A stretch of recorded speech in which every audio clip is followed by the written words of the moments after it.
আছি গো ডুবে আমি পাপেরি সাগরে, না জানি কি হবে ওপারে হাসরে। মুসিবতে না পাই যদি, মুসিবতে না পাই যদি, করুণা তোমার কবরে হাসরে কি হবে আমার। আমি এখন যে বিষয়টা নিয়ে আলোচনা করব সেটা হলো দোয়া সম্পর্কে। দোয়া করা যেমন সুন্নাত, মানুষের কাছ থেকে দোয়া চাওয়াও কিন্তু সুন্নাত। আমরা এই জন্য অপর ভাইয়ের জন্য কাছে দোয়া চাই, ভাই আমার জন্য একটু দোয়া করে। কারণ নিজের জন্য যেমন দোয়া করা সুন্নাত, মানুষের জন্য কিন্তু দোয়া করা সুন্নাত। কারণ যখন কোনো ব্যক্তি অপর কোনো মুসলমান ভাইয়ের জন্য দোয়া করে, পাশে থেকে ফেরেশতারা বলে, আল্লাহ তোমার বান্দা তার মুসলমান ভাইয়ের জন্য যে দোয়াটি করলো, সর্বপ্রথম এই দোয়াটি তুমি তার জন্য কবুল করো। বলি সুবহানাল্লাহ। আর দোয়া চাইতে হবে বাবা এবং মায়ের কাছে। কারণ পৃথিবীর সমস্ত ওলি পীর সাহেব যদি আপনার জন্য আমার জন্য দোয়া করে, দোয়াটা কবুল হতেও পারে, না হতেও পারে। কিন্তু বাম্মা যদি সন্তানের জন্য দোয়া করে, সঙ্গে সঙ্গে এই দোয়াটা কবুল আর মঞ্জুর করে নেন কে? আল্লাহ পাক। এই জন্য নবীজি বলেন, আদ-দুআউ হুয়াল ইবাদা, দোয়াটাই হলো একটা ইবাদত। নামাজ পড়া যেমন ইবাদত, রোজা রাখা যেমন ইবাদত, ঠিক তদরূপ দোয়া করাও কি ইবাদত। নবীজি বলেন, আদ-দুআউ মুখুল ইবাদা, দোয়া হলো সমস্ত ইবাদতের মগজ। মগজ থাকে কোথায় বলেন তো? মাথার মধ্যে। আমরা এই মাথাকে সেভ করার জন্য হেলমেট পরি, যাতে করে একজন মানুষ যদি অ্যাক্সিডেন্ট করে, তার হাত পা ভেঙে গেলে লোকটা কিন্তু বাঁচবে। কিন্তু কারো যদি মাথা থেকে মগজটা বের হয়, লোকটা কি বাঁচবে না মরে যাবে? মরে যাবে। তো নবীজি বলেন সমস্ত ইবাদতের মগজ হলো দোয়া। এই জন্য নামাজ শেষে আমরা দোয়া করি, আল্লাহ তুমি নামাজটা কবুল করো। ইফতারির সময় ইফতারি সামনে নিয়ে দোয়া করি, আল্লাহ তুমি রোজাটা কবুল করো। কারণ সমস্ত ইবাদতের মগজ কি? দোয়া। আর দুআউ সালাহুল মুমিন, নবীজি বলেন দোয়া হলো মুমিনের অস্ত্র। পৃথিবীর সব কিছুর কারিশমা যেখানে শেষ, দোয়ার কারিশমা সেখান থেকে শুরু। এই জন্য দেখা যায় ক্যান্সার রোগে আক্রান্ত মুমূর্ষ রোগী চলে গেছে ভারতে চিকিৎসার জন্য। ডাক্তার বলেছে আপনি বাঁচবেন আর 3 মাস। কয় মাস? 3 মাস। বাংলাদেশে আসছে, আসার পরে ইমাম সাহেবের কাছ থেকে দোয়া চেয়েছে। ইমাম সাহেব তার জন্য দোয়া করেছেন। দোয়া করার বদৌলতে 3 মাসের জায়গায় 3 বছর বেঁচে ছিল। এরকম ঘটনা বাংলাদেশে আছে না নাই? আছে। তাহলে দোয়া মুমিনের অস্ত্র। মিসাইল হামলা করলে, ড্রোন হামলা করলে যেমন ঠিক ওই জায়গায় গিয়ে পড়ে, কোন বান্দা যদি দোয়ার মতো দোয়া করতে পারে, ওই দোয়াটি আল্লাহ তাআলা আরশে আযমে গিয়ে পৌঁছে যায়। বলি সুবহানাল্লাহ। আদ-দুআউ আত-তাকদীরু লা ইয়ারুদ্দু ইল্লা দুআ। নবীজি বলেন যে তাকদীর আল্লাহ তাআলা এই মহাবিশ্ব সৃষ্টির 50,000 বছর আগে তাকদীরকে সৃষ্টি করেছেন। আমাদের ভাগ্যে কি হবে, সামনে কি হবে, এই তাকদীর কেউ চেঞ্জ করতে পারে না। কিন্তু নবীজি বলেন একমাত্র দোয়ার মাধ্যমে তাকদীর পর্যন্ত আল্লাহ চেঞ্জ করে দেয়। বলি সুবহানাল্লাহ। এই জন্য সমস্ত আম্বিয়া কেরাম যখন বিপদে পড়েছেন, মুসিবতে পড়েছেন, দোয়া করেছেন কার কাছে? আল্লাহর কাছে। হযরতে আদম আলাইহিস সালাতু ওয়াস সালাম, আল্লাহ রাব্বুল আলামিন তাকে যখন জান্নাতের মধ্যে তৈরি করে রাখলেন, আল্লাহ রাব্বুল আলামিন আদম আলাইহিস সালামকে মা হাওয়াকে লক্ষ্য করে বললেন, ওয়াকুল্লা ইয়া آدم اسكن أنت وزوجك الجنة وكلا منها رغدا حيث شئتما ولا تقربا هذه الشجرة فتكونا من الظالمين জোরে আল্লাহু আকবার। ওরে আদম হাওয়া, জান্নাতের মধ্যে তোমরা থাকো, খাওয়া দাওয়া করো, নাচ নিয়ামত ভোগ করো, কিন্তু খবরদার খবরদার ওই যে গন্ধম ফলটা দেখা যায় গন্ধম ফল তোমরা খাবা না। ফাআযাল্লাহুমা শাইতান, শয়তান তাদেরকে পথভ্রষ্ট করে দিল, কুমন্ত্রণা দিল, শোনো আদম, গন্ধম ফলটা তোমরা দুইজন যদি খেতে পারো চিরস্থায়ী তোমরা জান্নাতি হয়ে যাবে। শয়তানের ধোঁকায় পড়ে হযরতে আদম আলাইহিস সালাম মা হাওয়া যখন জান্নাতের ফলটা খেয়ে ফেললেন, সঙ্গে সঙ্গে তাদের শরীর থেকে জান্নাতের পোশাকগুলো খুলে পড়ে গেল। আল্লাহ রাব্বুল আলামিন আদম আলাইহিস সালামকে মা হাওয়াকে লক্ষ্য করে বললেন, আদম রে, তোমরা দুইজনকে, তোমাদের দুইজনকে নিষেধ করেছিলাম এই ফলটা খেতে, তোমরা যেহেতু ফলটা খেয়ে ফেলেছো, যাও দুনিয়ার মধ্যে চলে যাও। দুইজনকে দু প্রান্তে পাঠিয়ে দিলেন। একজন পড়লেন শ্রীলঙ্কার সন্দ্বীপে, আর একজন পড়লেন জেদ্দার মাটিতে। দুইজনের মধ্যে ডিফারেন্স হলো 3000 মাইল। আদমের সঙ্গে হাওয়ার দেখা নাই, হাওয়ার সঙ্গে আদমের দেখা নাই।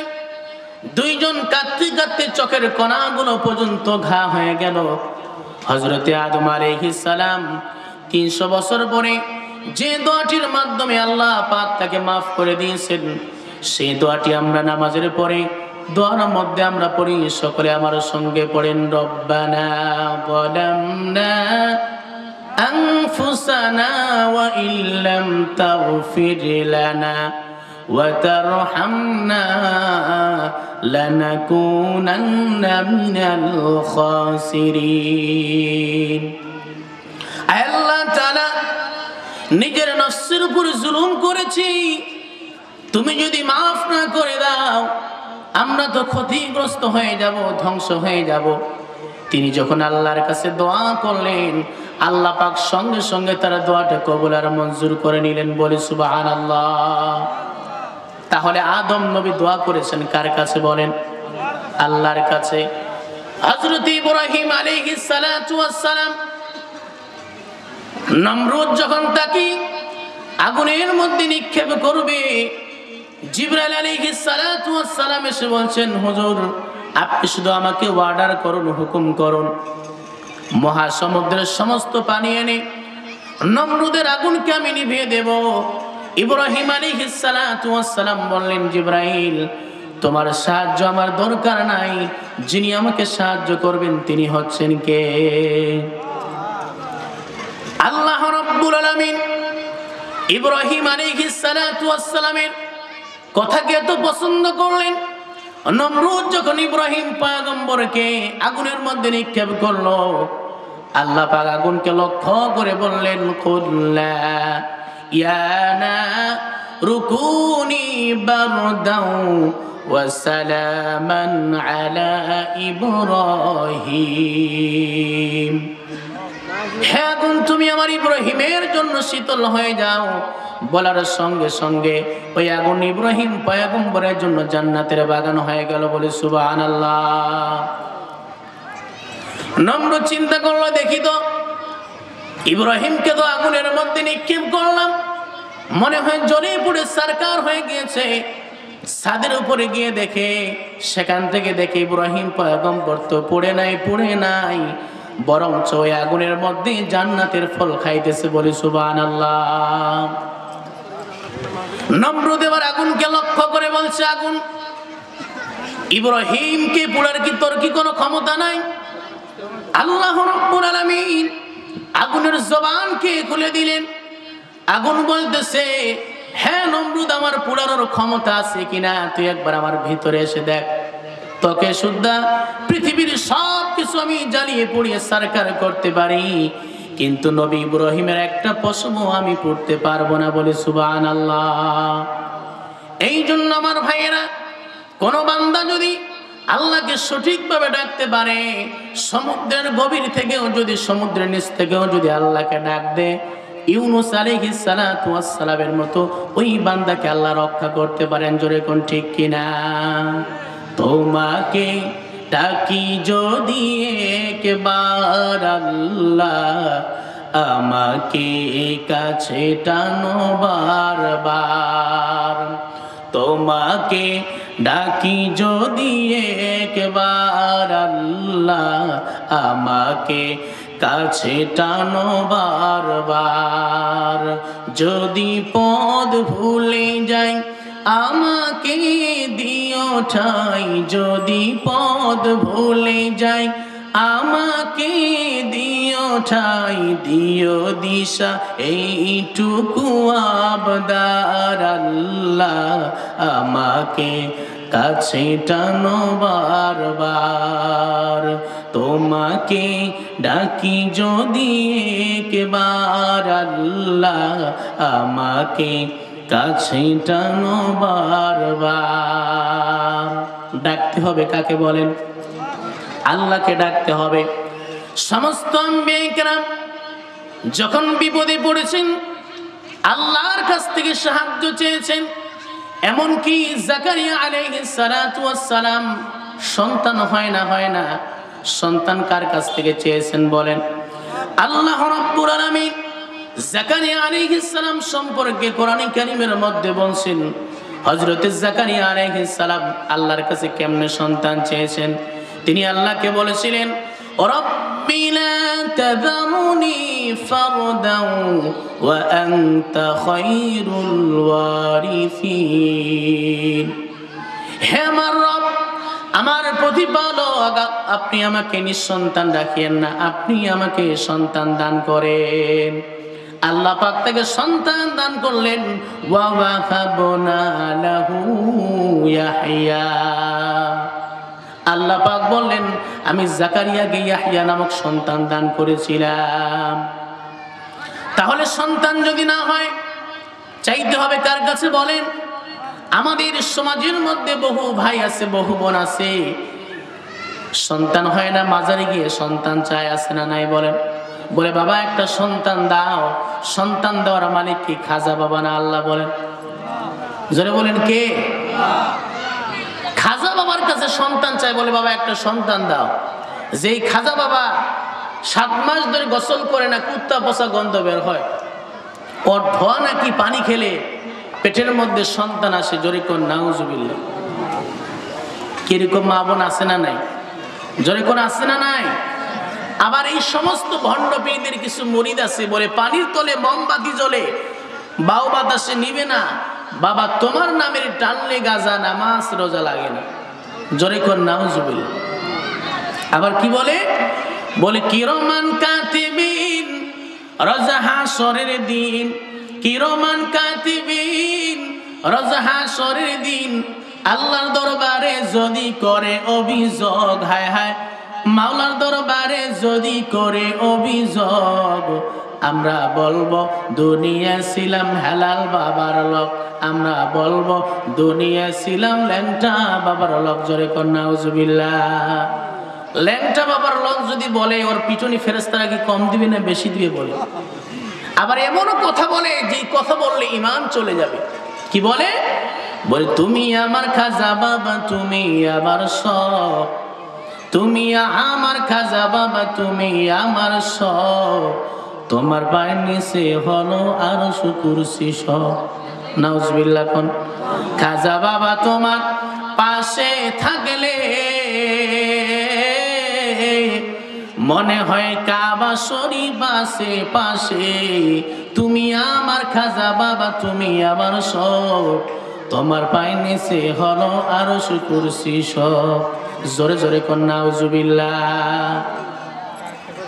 এই সমস্ত দরবারে যারা যাবে তাদের ঈমান চলে যাবে, ঠিক কিনা? এরা পীরের দরবারে গিয়ে, মাজারে গিয়ে সেজদা দেয়। সেজদা দিতে হবে একজনকে, তিনি হচ্ছেন কে? আল্লাহ পাক। সন্তান যাদের হয় না, কোন মাজারে নয়, চাইতে হবে কার কাছে বলেন? আল্লাহর কাছে। একজন মহিলা কিতাবের মধ্যে একটা ঘটনা আসছে, একজন মহিলা সন্তান হয় না, বিয়ে হওয়ার 20 বছর হয়ে গেছে, তবুও সন্তান হয় না। মহিলা অনেক চিকিৎসা করেছে, তবুও সন্তান হয় না। একদিন চলে গেছে মেলার মধ্যে যাওয়ার পরে দেখে একজন হিন্দু সন্ন্যাসী মানুষের হাত থেকে ভবিষ্যতের কথা বলে দিচ্ছে।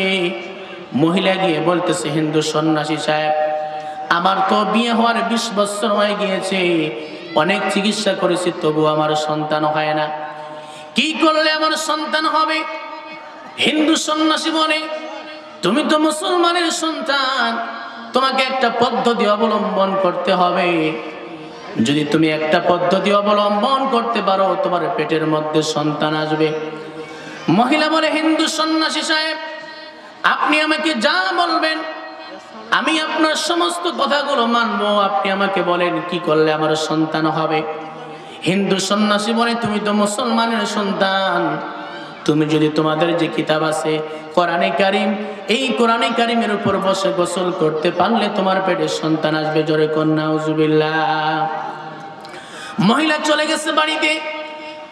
যাওয়ার পরে শাশুড়ি মাকে ডাক দিয়ে বলে, ও শাশুড়ি মা, আপনার ছেলের সঙ্গে বিয়ে হওয়ার আমার 20 বছর হয়ে গিয়েছে, তবুও সন্তান হয় না। আজকে আমি মেলার মধ্যে গিয়েছিলাম, একজন হিন্দু সন্ন্যাসী আমাকে বলেছে, আমি যদি আমাদের কোরআনে কারীমের উপর বসে গোসল করতে পারি, তাহলে আমার পেটের মধ্যে সন্তান আসবে। শাশুড়ি মা ছিল ধার্মিক, পরেশগার, মুত্তাকি। শাশুড়ি মা ডাক দিয়ে বলে, বৌমা, কোরআনে কারীম হলো আল্লাহ তাআলার কিতাব, এই কিতাবের সঙ্গে যারা বেয়াদবি করেছে, আল্লাহ পাক তাদেরকে দুনিয়ার মধ্যে দৃষ্টান্তমূলক শাস্তি দিয়েছেন, তুমি এই কাজ করতে যাও না। শাশুড়ি মা বৌমাকে এই কথা বলার পরে বাড়ি থেকে বের হয়ে গিয়েছেন। যাওয়ার পরে কিছুক্ষণ পরে চিন্তা করতেছে, আমার বৌমা তো বললো কোরআনে কারীমের উপর বসে গোসল করতে পারলে তার পেটে সন্তান হবে, এই কাজটা সে করতে গেল নাকি? বাড়ির ভিতরে এসে দেখে বৌমা নেই। সমস্ত ঘরে খুঁজলো, বৌমা নেই। মনের ভিতরে সন্দেহ জাগলো শাশুড়ি মায়ের। তাকের মধ্যে যেখানে কোরআন ছিল দেখে কোরআন নাই। এমন সময় গিয়ে দেখে গোসলখানার সিটকিনি লাগা। গোসলখানার সিটকিনি ভাঙার পরে দেখা গেল কোরআন একদিকে পড়ে আছে। কোরআনের সঙ্গে বেয়াদবি করার কারণে আল্লাহ পাক তার বৌমাকে শুকর বানিয়ে দিয়েছেন। জোরে কর নাউজুবিল্লাহ। এই জন্য আমার ভাইয়েরা, আমার বোনেরা, পৃথিবীর কোন মাজারে নয়, কোন মাজারের চাহিদা দেওয়া যাবে না, কোন মাজারের মানুষের কাছে সন্তান চাওয়া যাবে না। সন্তান চাইতে হবে একমাত্র কার কাছে বলেন? আল্লাহর কাছে চাইতে হবে। আল্লাহ রাব্বুল আলামিন বলেন, ইয়াহাবু লিমান ইয়াশাউ ইনাফাও ওয়া ইয়াহাবু লিমান ইয়াশাউ যুকুরা। আল্লাহ রাব্বুল আলামিন কাউকে ছেলে সন্তান দিয়েছেন, কাউকে মেয়ে সন্তান দিয়েছেন, কাউকে ছেলেও দিয়েছেন, মেয়েও দিয়েছেন, কাউকে কোনটাই দেন নাই। মন খারাপ করা যাবে না। তাহলে আমার ভাইয়েরা, প্রত্যেকটা আম্বিয়া কেরাম, প্রত্যেকটা নবী আল্লাহর কাছে তারা চেয়েছেন, বিপদে পড়েছেন, মুসিবতে পড়েছেন, আল্লাহর কাছে সাহায্য চেয়েছেন। এমন কোন ওলি নাই যে ওলি আল্লাহর কাছে চায় নাই। যখন কোন নেককার বান্দা গুনাহ হয়ে যায়, পৃথিবীর কোন মাজারে গুনাহ মাফ হওয়ার জন্য ক্ষমা চায় না, চায় কার কাছে? একমাত্র বলেন। বান্দা যতই গুনাহ করুক না কেন, বান্দা যদি তার গুনাহের উপর অনুতপ্ত হয়, আল্লাহর কাছে কান্নাকাটি করতে পারে, অবশ্যই আল্লাহ পাক ওই বান্দার জীবনের সমস্ত গুনাহগুলো মাফ করে দেন। আগামী কালকে যে রাতটা আসতেছে, শবে বরাতের রাত, এই রাতটা অত্যন্ত দামি একটি রাত। এই রাতে আল্লাহ রাব্বুল আলামিন পৃথিবীর অসংখ্য গণিত বান্দাদেরকে ক্ষমা করে দেন। 8 শ্রেণীর মানুষদেরকে আল্লাহ ক্ষমা করেন না। কয় শ্রেণীর বলেন? 8 শ্রেণীর মানুষদেরকে আল্লাহ ক্ষমা করেন না। তার মধ্যে একজন হলো যারা মুশরিক, আল্লাহর সঙ্গে শিরিক করে। আমরা মুশরিক বলতে জানি যারা কাফের, বেঈমান, তারা না, না, শুধু তারাই নয়, বরঞ্চ মুসলমান হয়ে যারা মাজারে গিয়ে সাজদা দেয়, এরা হলো এক ধরনের মুশরিক। ঠিক কিনা আমার ভাইয়েরা? এই জন্য আগামী কালকে রাতে আল্লাহর কাছে ক্ষমা চাইতে হবে।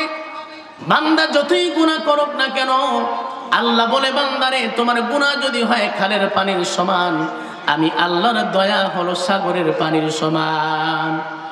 আল্লাহ বলে বান্দারে তোমার গুনাহ যদি হয় পাহাড়ের সমপরিমাণ, আমি আল্লাহ রাব্বুল আলামিনের দয়া হলো আসমান সমপরিমাণ। বান্দা তুমি যদি আমার কাছে ভালোভাবে চাইতে পারো, নিজের গুনাহের উপর অনুতপ্ত হয়ে কান্নাকাটি করতে পারো, আমি আল্লাহ তোমার জিন্দেগির সমস্ত গুনাহগুলো মাফ করে দিব।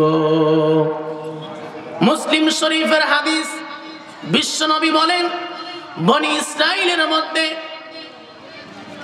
একবার দুর্ভিক্ষ দেখা দিল মিশরের মধ্যে। বৃষ্টি হয় না, বৃষ্টি বন্ধ হয়ে গেল। বৃষ্টি বন্ধ হওয়ার কারণে জমিনের ফসলগুলো নষ্ট হতে শুরু করলো, জমিনগুলো ফেটে যাচ্ছে। এলাকার সমস্ত মানুষেরা মূসা আলাইহিস সালামের কাছে আসছে। আসার পরে বলতেছে, হে আল্লাহর পয়গম্বর, আসমান থেকে বৃষ্টি না হওয়ার কারণে আমাদের জমিনগুলো ফেটে যাচ্ছে, আমাদের ফসলগুলো নষ্ট হয়ে যাচ্ছে। আপনি একটু আল্লাহ রাব্বুল আলামিনের কাছে দোয়া করেন, আল্লাহ যেন আসমান থেকে বৃষ্টি নাজিল করেন। মূসা আলাইহিস সালাতু ওয়াস সালাম এলাকার সমস্ত মানুষদেরকে নিয়ে তিনি একটা মাঠের মধ্যে রওনা করেন। মাঠে যাওয়ার পর মূসা আলাইহিস সালাম সমস্ত মানুষদেরকে নিয়ে তিনি কান্না করতেছেন, আল্লাহ বৃষ্টি দাও, বৃষ্টি দাও। এত দোয়া করে কিন্তু মূসা নবীর দোয়া আল্লাহ কবুল করতেছেন না। মূসা আলাইহিস সালাম চিন্তা করলেন, মূসা আলাইহিস সালাতু ওয়াস সালাম চিন্তা করলেন, এত দোয়া করতেছি কবুল কেন হচ্ছে না? আমার দোয়া তো মিস হওয়ার কথা নয়। এমন সময় আল্লাহ রাব্বুল আলামিন মূসা আলাইহিস সালামকে লক্ষ্য করে বললেন, মূসা রে শোনো, তুমি যতই দোয়া করো আমি আল্লাহ তোমার দোয়া কবুল করব না, যতক্ষণ পর্যন্ত তোমার এই মজলিসের মধ্যে এমন একজন গুনাহগার বান্দা আছে যে লাগাতার 40টা বছর ধরে গোপনে জিনা করেছে, এই বান্দা মজলিস থেকে না ওঠা পর্যন্ত আমি আল্লাহ বৃষ্টি দিব না। এই ওহী নাজিল হওয়ার পরে মূসা আলাইহিস সালাতু ওয়াস সালাম তিনি উপস্থিত সমস্ত মানুষের সামনে দাঁড়িয়ে বলছে, কে আছো গুনাহগার বান্দা, লাগাতার 40টা বছর ধরে জিনা করেছো, তুমি যদি এখান থেকে না উঠে যাও আল্লাহ বৃষ্টি দিবে না। তোমার কারণে সমস্ত মানুষ কষ্ট পাচ্ছে, তুমি এখান থেকে উঠে যাও। এই কথা যখন গুনাহগার বান্দার কানে যখন পৌঁছে গিয়েছে, ওই বান্দা কান্নাকাটি করা শুরু করে দিয়েছে। গুনাহগার বান্দা চিন্তা করতেছে, মানুষ তো আমাকে ভালোই জানে, যদি এখন মজলিস থেকে উঠে যায় মানুষরা বুঝতে পারবে আমি সেই জিনাকার, আর যদি মজলিস থেকে উঠে না যাই মূসা আলাইহিস সালামকে আল্লাহ ওহীর মাধ্যমে জানিয়ে দিবেন আমি সেই গুনাহগার বান্দা। এবার সে ওই গুনাহগার বান্দা নিজের গুনাহের উপর অনুতপ্ত হয়ে কান্নাকাটি করা শুরু করে দিয়েছে, আল্লাহ 40টা বছর ধরে গুনাহ করেছি, তুমি ছাড়া কেউ জানে না। আয় আল্লাহ, গোপনে জিনা করেছি, তুমি ছাড়া কেউ জানে না, তুমি আমাকে মানুষের সামনে লজ্জিত করিও না। ওই গুনাহগার বান্দা যখন নিজের গুনাহের উপর অনুতপ্ত হয়ে আল্লাহর কাছে কান্নাকাটি শুরু করে দিয়েছে, আল্লাহ রাব্বুল আলামিন ওই বান্দার জিন্দেগির সমস্ত গুনাহগুলো মাফ করে দিয়ে আসমান থেকে বৃষ্টি নাজিল করা শুরু করে দিয়েছে। বলে সুবহানাল্লাহ। মূসা পয়গম্বর আল্লাহকে ডেকে বলেন, আল্লাহ তুমি বলো একটা করো আর একটা।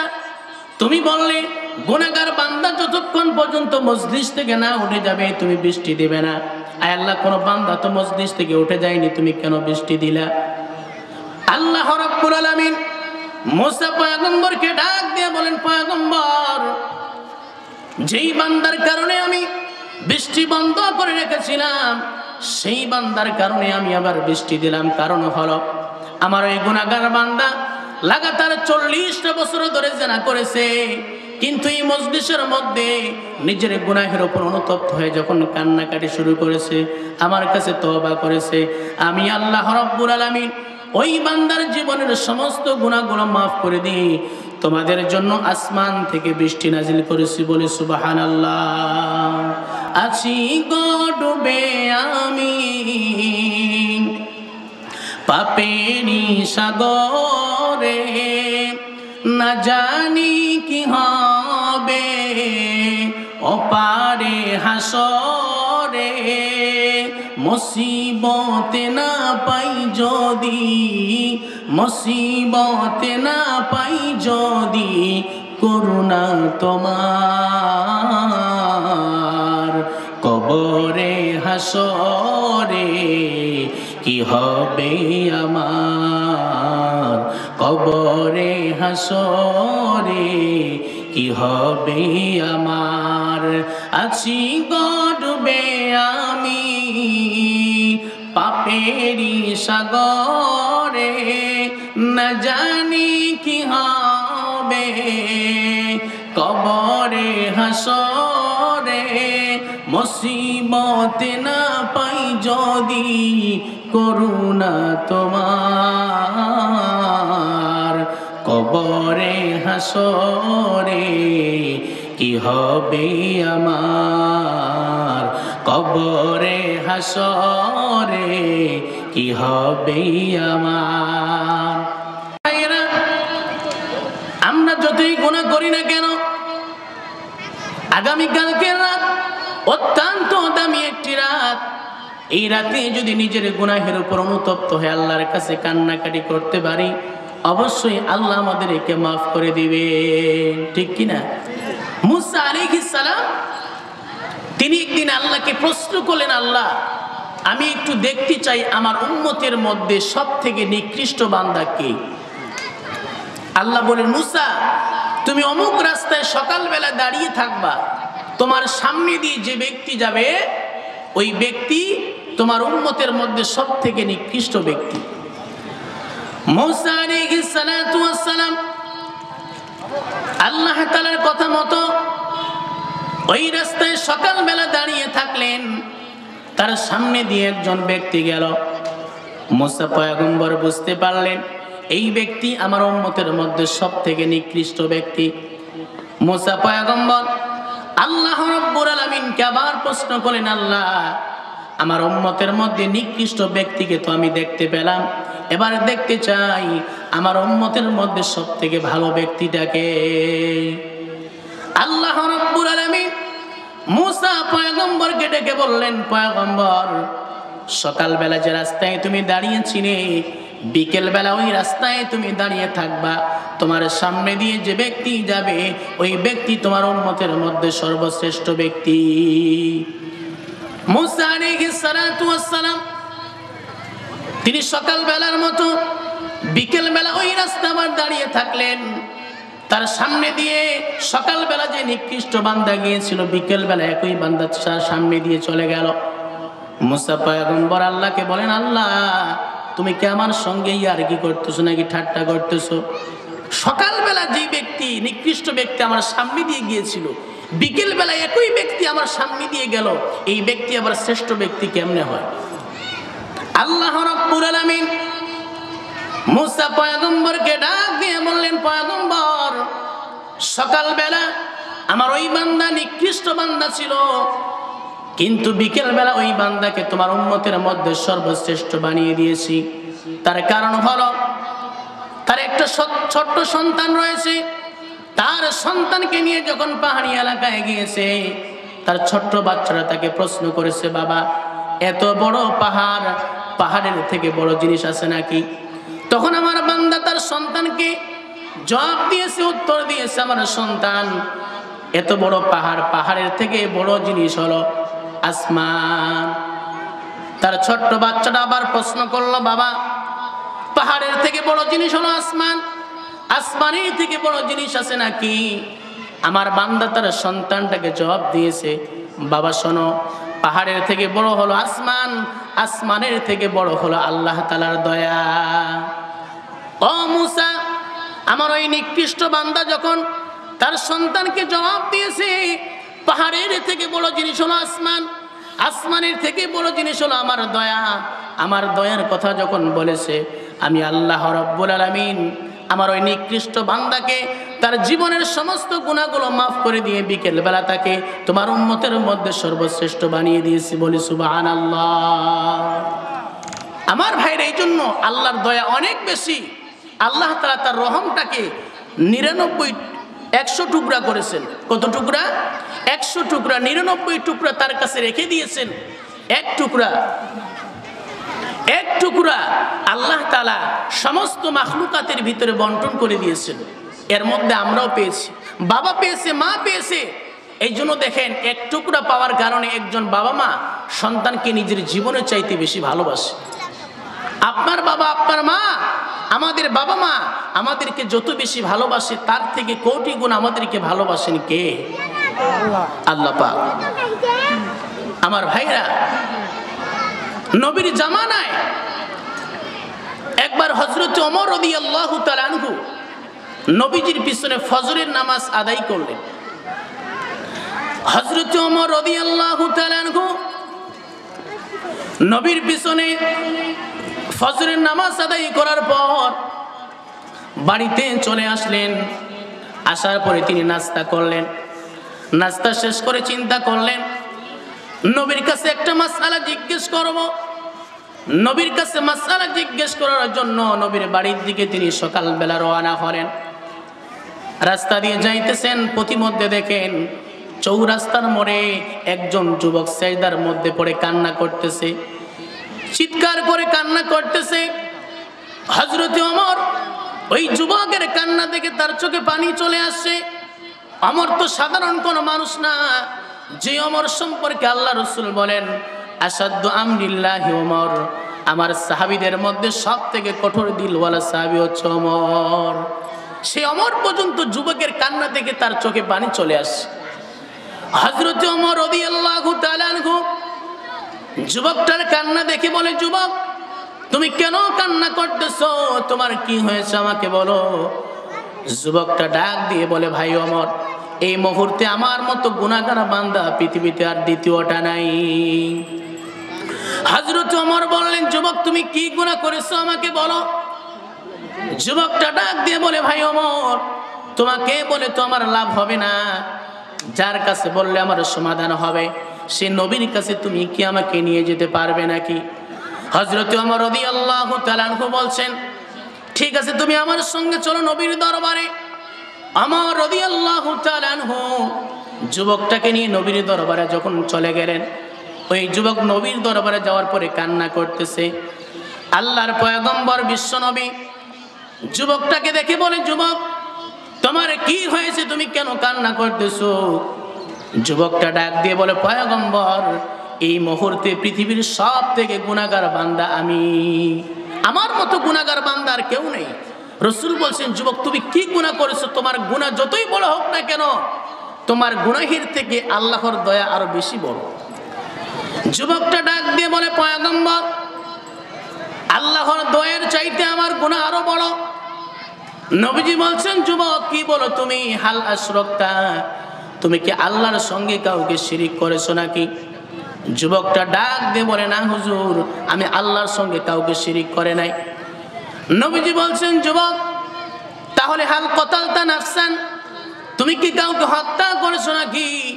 যুবকটা ডাক দিয়ে বলে, পয়গম্বর আমি কাউকে হত্যা করে নাই। রাসূল বলছেন, শোনো, তাহলে তুমি যতই বড় গুনাহ করো না কেন আল্লাহ তোমাকে ক্ষমা করে দিবে। তুমি তোমার গুনাহের কথা আমার কাছে বর্ণনা করো। যুবকটা ডাক দিয়ে বলে, পয়গম্বর আমি একজন মদিনার সব থেকে বড় কাফন চোরা। একজন মানুষ যখন মৃত্যুবরণ করার পরে যখন তাকে দাফন দেওয়া হয়, ওই মৃত মানুষের কবরের ভিতরে ঢোকার পরে মৃত মানুষের শরীর থেকে কাফনের কাপড়টা আমি নিয়ে আবার বাজারে বিক্রি করে সংসার চালাই। রাসূল বলছেন, যুবক তুমি কাফন চোরা, কাফনের কাপড় চুরি করেছো, তুমি কবিরা গুনাহ করেছো, তোমার জন্য আল্লাহর কাছে আমি ক্ষমা চাইবো, তোমাকে মাফ করে দিবে। যুবকটা ডাক দিয়ে বলে, পয়গম্বর আমি তো এখনো আপনার কাছে আমার গুনাহের কথা বর্ণনা করে নাই। সেই গুনাহ হলো, ইয়া রাসূলুল্লাহ আমি একজন মদিনার সব থেকে বড় কাফন চোর। মানুষ যখন মৃত্যুবরণ করে, মৃত্যুর পরে তাকে যখন দাফন দেওয়া হয়, তার কবরটা খনন করে ওই মৃত মানুষের শরীর থেকে কাপড়গুলো খুলে নিয়ে আমি বাজারে বিক্রি করে সংসার চালাই।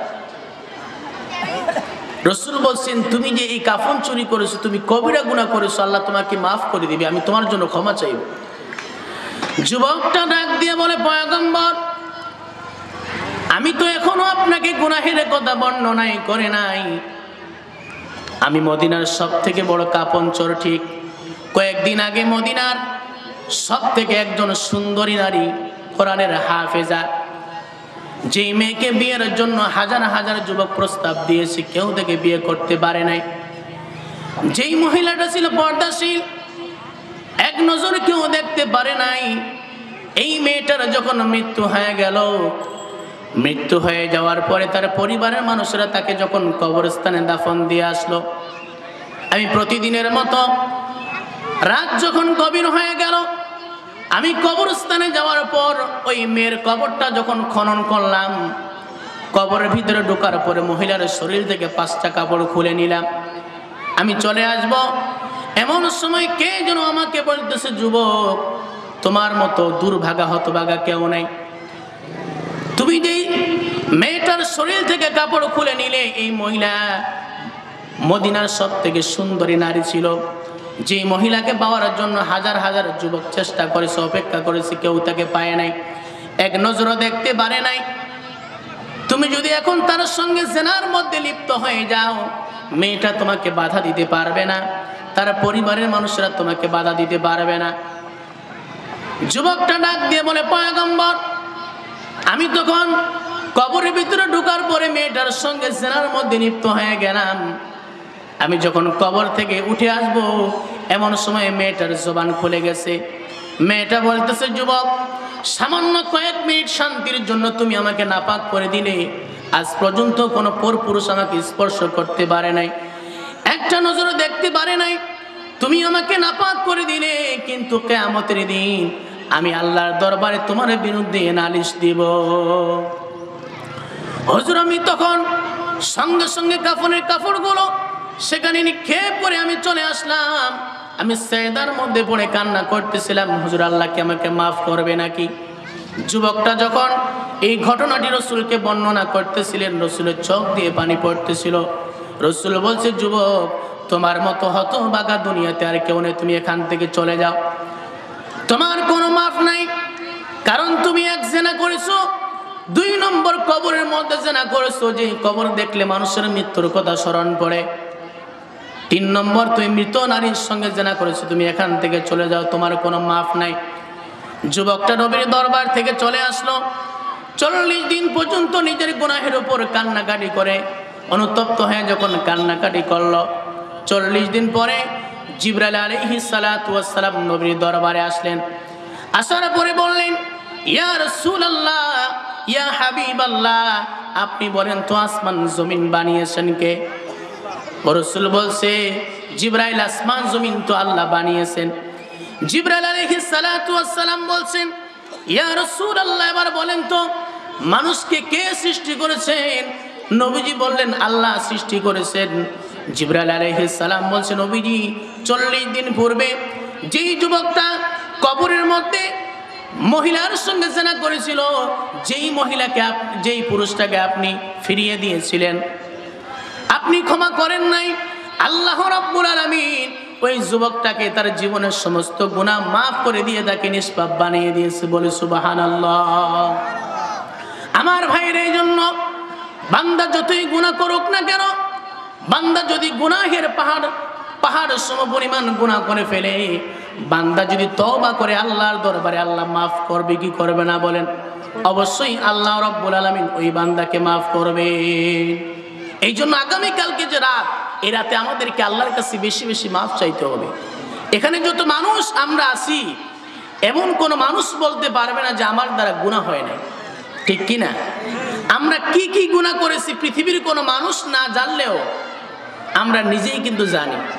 জানি কি জানি না? পৃথিবী না জানুক, আমি তো জানি আমি কি পাপ করেছি, হায়, ঠিক কি না? পৃথিবী না জানুক, আমি তো জানি আমি কি পাপ করেছি, হায়।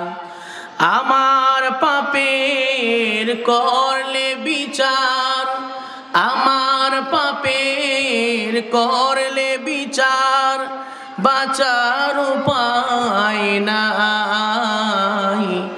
দয়াময় তুমি মাফ করো আমায়, করো আমায়, দয়াময় তুমি মাফ করো আমায়, মাফ করো আমায়। মাফ চাইতে হবে কার কাছে? আল্লাহর কাছে। আল্লাহ পাক আমাদেরকে নিজের গুনাহের উপর অনুতপ্ত হয়ে আল্লাহর কাছে কান্নাকাটি করে মাফ চাওয়ার তৌফিক দান করুক, বলেন আমিন। আমার ভাইয়েরা, কিছুক্ষণের মধ্যে ইনশাআল্লাহ প্রধান মেহমান চলে আসবেন। মা বোনেরা আসছে কি আসে না? পুরুষ ভাইয়ের থেকে মা বোনেরা এখন বেশি আসে, ঠিক কিনা? এই জন্য মা বোনদের সম্পর্কে কিছু কথা বলার দরকার আছে না নাই বলেন? আমাদের পুরুষের থেকে মা বোনদের জান্নাতে যাওয়া কিন্তু খুব সহজ। নবীজি বলছেন, যদি কোনো নারী 4টা গুণ অর্জন করতে পারে, কয়টা গুণ? 4টা গুণ অর্জন করতে পারে, ওই নারীটা মৃত্যুবরণ করার সঙ্গে সঙ্গে জান্নাতের যে কোনো দরজা দিয়ে প্রবেশ করতে পারবে। সুবহানাল্লাহ। বিশ্বনবী বলেন, আল মারআতু ইযা সাল্লাত খামসাহা ওয়া সামাত শাহরাহা ওয়া আহসানাত ফারজাহা ওয়া আতাআত বা'লাহা ফালতাদখুল মিন আইয়ি আবওয়াবিল জান্নাহ আও কামা ক্বালা an-নাবিয়্যু আলাইহিস সালাতু ওয়াস সালাম। বিশ্বনবী বলেন, যদি কোনো নারী 4টা গুণ অর্জন করতে পারে, এই নারীটা মৃত্যুবরণ করার সঙ্গে সঙ্গে জান্নাতের যে কোনো দরজা দিয়ে প্রবেশ করতে পারবে। 1 নম্বর, ইদা সাল্লাত খামসাহা, যে নারী 5 ওয়াক্ত নামাজ পড়বে। কয় ওয়াক্ত নামাজ? 5 ওয়াক্ত। মা বোনেরা কি নামাজ পড়ে? আছে, অনেক মা বোন আছে নামাজ পড়ে ঠিক, কিন্তু জোহরের নামাজ আসরে, আসরের নামাজ মাগরিবে। কি আছে না নাই? মেয়েদের একটা অভ্যাস হলো কাজ করতে করতে একদম আসরের সময় গোসল করে জোহরের নামাজ আদায় করে। সাহাবায়ে কেরাম নবীজিকে জিজ্ঞেস করলেন, ইয়া রাসূলুল্লাহ, আল্লাহর কাছে কোন আমলটা সবথেকে বেশি প্রিয়? নবীজি বললেন, সময় মতো ওয়াক্ত মতো নামাজ পড়ো। নামাজের যখন সময় হবে সব কাজ বাদ দিয়ে আগে কি বলেন? আগে নামাজ, আগে কি? এরপরে হলো দুনিয়াবি কাজ।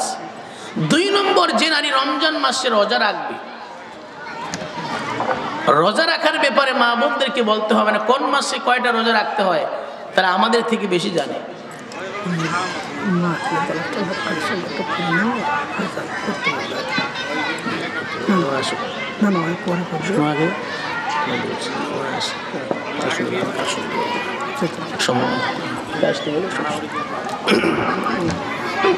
দুই নম্বর হলো রমজান মাসে রোজা রাখা। নাম্বার 3 হলো স্বামীর খেদমত করা। কার খেদমত? মা বোনেরা কি স্বামীর খেদমত করে? দেখেন কথা বলে না, তার মানে কারো খেদমত করে না। স্বামীর খেদমত করতে হবে। অনেক মা বোন আছে, স্বামী বাইরে থেকে আসছে, বলে স্ত্রী একটু পানি দাও, বলে ওইখানে আছে, তুলে খাও। আছে না নাই? স্বামীর দাম কম না বেশি বলেন তো? বেশি। কত বেশি? আল্লাহর পয়গম্বর বিশ্ব নবী একবার তিনি সাহাবায়ে কেরামদেরকে নিয়ে পাহাড়ি এলাকায় গেলেন। পাহাড়িয়া উঠ এসে বিশ্ব নবীর পায়ে সেজদা করলো।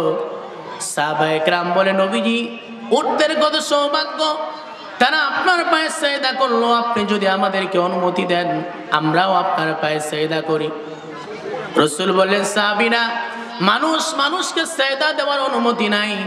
যদি অনুমতি থাকতো পৃথিবীর সমস্ত নারীদেরকে হুকুম করতাম তারা যেন সকাল সন্ধ্যা স্বামীর পায়ে সেজদা করে। এই হাদিস দ্বারা বোঝা গেল স্বামীর দাম কম না বেশি? বলে বেশি। কিন্তু অনেক মা বোন আছে পাওয়ার দেখায়, বলে আমার বাবা কি চিনো? আমার বাবা হলো চেয়ারম্যান। আছে না নাই? নাম্বার 4 হলো পর্দা করা। কি করা? এই 4টা গুণ যে নারী অর্জন করতে পারবে, নবীজি বলেন এই নারীটা মৃত্যুবরণ করার সঙ্গে সঙ্গে জান্নাতের যে কোনো দরজা দিয়ে প্রবেশ করবে। জোরে বলে সুবহানাল্লাহ। এই 4টা গুণের মধ্যে সবথেকে নারীরা যে কাজটি বেশি করে, পর্দা করে না। এই যে 14 ফেব্রুয়ারি আসতেছে, কবে? আগামীকালকে না? আগামীকালকে 14 ফেব্রুয়ারি পর্দা তো নাই, বিয়ের আগেই ফুল আদান প্রদান, ঠিক কিনা? স্কুল কলেজ ভার্সিটির তরুণ তরুণীরা, যুবক যুবতীরা নিজ পছন্দের ছেলে মেয়েদেরকে ফুল দেওয়ার জন্য ব্যস্ত হয়ে যায়। গোলাপ ফুল, যে ফুলের দাম আজকে 5 টাকা, সেই ফুলের দাম আগামীকাল হচ্ছে 500 টাকা, ঠিক কিনা? আচ্ছা, বিয়ের আগে এই সমস্ত কাজ করা কি জায়েজ আছে? সম্পূর্ণ হারাম, সম্পূর্ণ কি? আল্লাহ পাক মা বোনদেরকে বুঝার তৌফিক দান করুক, বলেন আমিন। এমন মরণ মাওলা তুমি কাউকে দিও না, সকল গুনাহ থেকে তোমার কাছে চাইতেছি পানা। মাবুদ, সকল গুনাহ থেকে তোমার কাছে চাইতেছি পানা। এমন মরণ মাওলা তুমি কাউকে দিও না, যে মরণ হওয়ার আগে ছাড়তে হবে ঘর। মরণের শুনলে কথা আপনরা হয় পর, যে মরণ হওয়ার আগে চিকিৎসাও নাই। রেখে আমায় জেলখানাতে সব যাবে পালাই। মাবুদ, সে দেখাটা মা বাবা সন্তানেও দেখে না।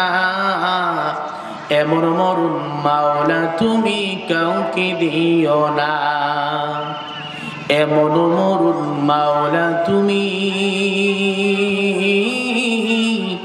কাউকে দিও না।